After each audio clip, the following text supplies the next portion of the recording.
I don't think I actually ever aspired to become a leader. I started out, I'm an introvert, and I started out as an accountant. I liked working with numbers.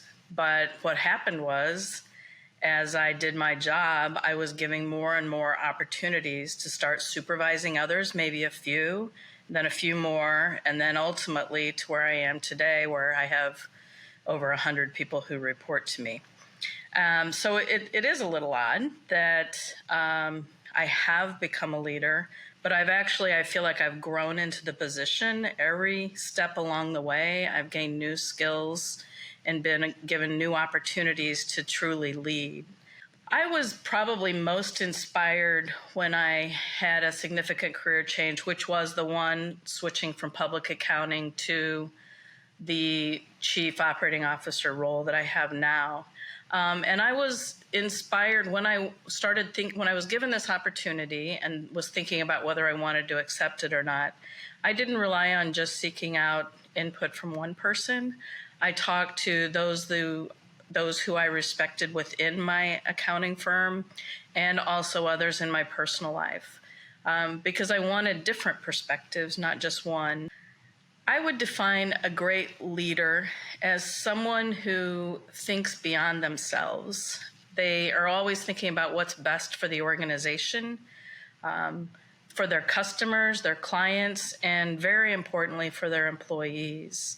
Their decisions are strategic. They have unquestioned integrity, and very importantly, they have empathy. A leader has to be able to understand situations and consider situations from other points of view, and they need a heart, not just intellect.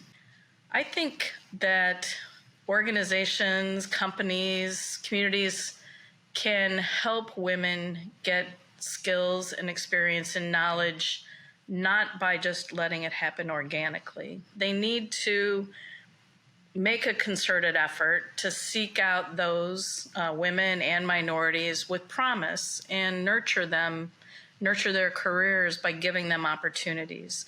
And it's starting early. It's not waiting until they're more advanced along their career path, but even maybe before they've decided what their career path will be, is provide internships, job shadowing, mentoring to women and minorities as they're starting their careers. I want to be clear, I don't just mean assigning women to women mentors and minorities to minorities.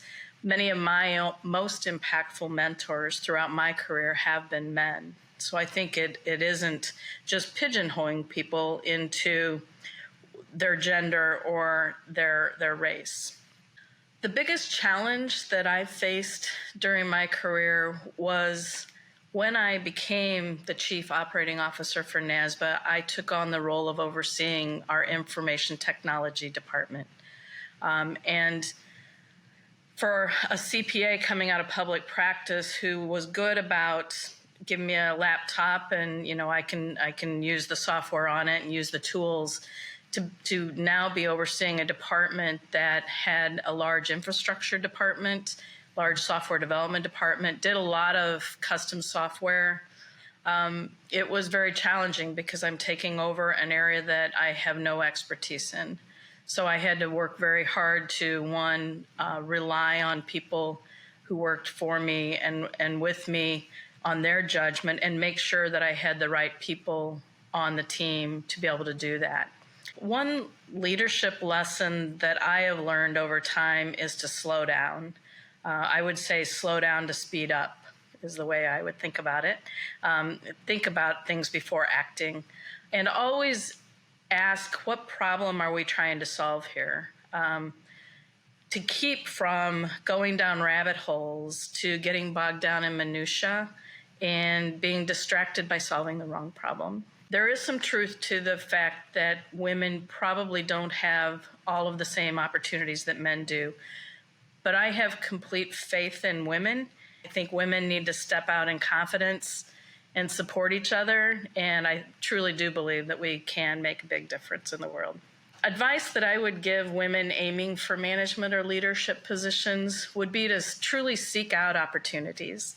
Too many women think that if they do a good job and they work hard, they'll be recognized and advanced, and it's just not enough to do that, to rest on your laurels. You have to let those in decision-making positions know of your interests, know of your aspirations, and ask advice about how to make your aspirations come true. So just keep asking. There's a coach named John Wooden who was the head coach of the UCLA men's basketball team for a number of years, and he was revered as a great leader and a coach's coach. I would recommend his book called Wooden on Leadership, How to Create a Winning Organization. He has something called 2 sets of 3. They are: don't lie, don't cheat, don't steal, don't whine, don't complain, and don't make excuses. I struggled with the question about me being a superhero because it feels very egotistical to even think about it. But something that I don't know, it would be something related to my mind, I would think. So super mind or something like that. Because one of my strongest attributes is my ability to think analytically and strategically and quickly.